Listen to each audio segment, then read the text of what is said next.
3619 Christine Street. Going to start here at the back of the home, and what we're looking at is this rotten fascia.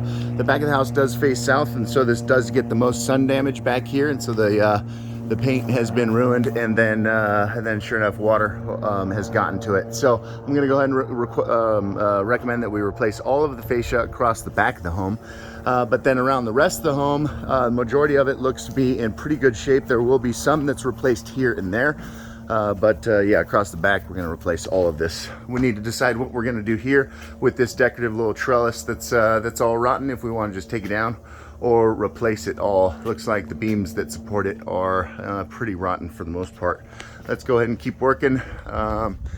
We do see some attic ventilation right up there, those screened off vents that we see underneath the eaves. That allows the attic to breathe and keeps the home more energy efficient. We do want to see rooftop vents also, but on this roof there are none. That corner right there, definitely rotten. Let's go ahead and work our way around the front. Take a look at the electrical panel. The electrical panel actually does not look terrible. It's a 100 amp main breaker, but it is modern. All the wood through here looks pretty darn good. Ideally, we put the air conditioning condenser on the same side of the house as the electrical panel, just because we got to get some large wires to it to power it.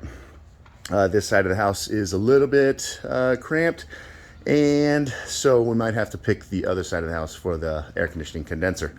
But neighbor's got a big 200 amp panel. We could upgrade it, but this is definitely not original with the home, and it does still take modern breakers.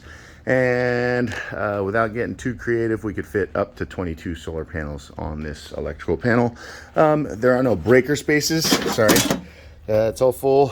And so what we need to do is add a. I'll figure that out off camera. Add a sub panel to allow for more breaker spaces. Let's get up on the roof. Take a look at what we see up there. We have a tar and gravel roof, and 20 plus years old. The gravel is still well distributed. One of the first places that we see failures on a tar and gravel roof is the plies peeling away from the metal around the edge. And so that's definitely happened here. There's a little repair that was done there, and we see little repairs here and there around this roof. Nothing too major.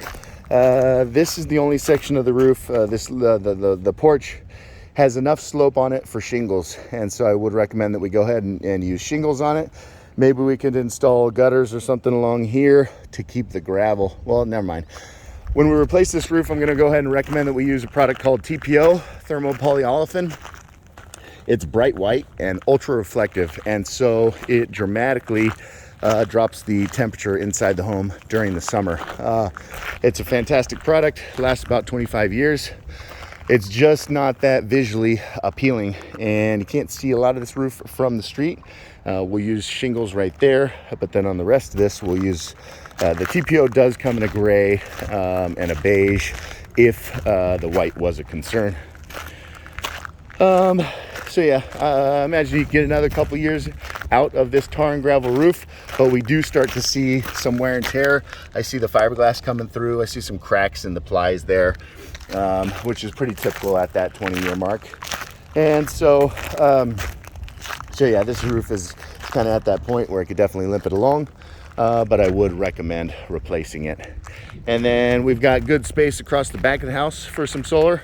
We'll fit most of it there, and then maybe some on these cypress trees throw some shade in the afternoon on this section, so we could also put some on the garage.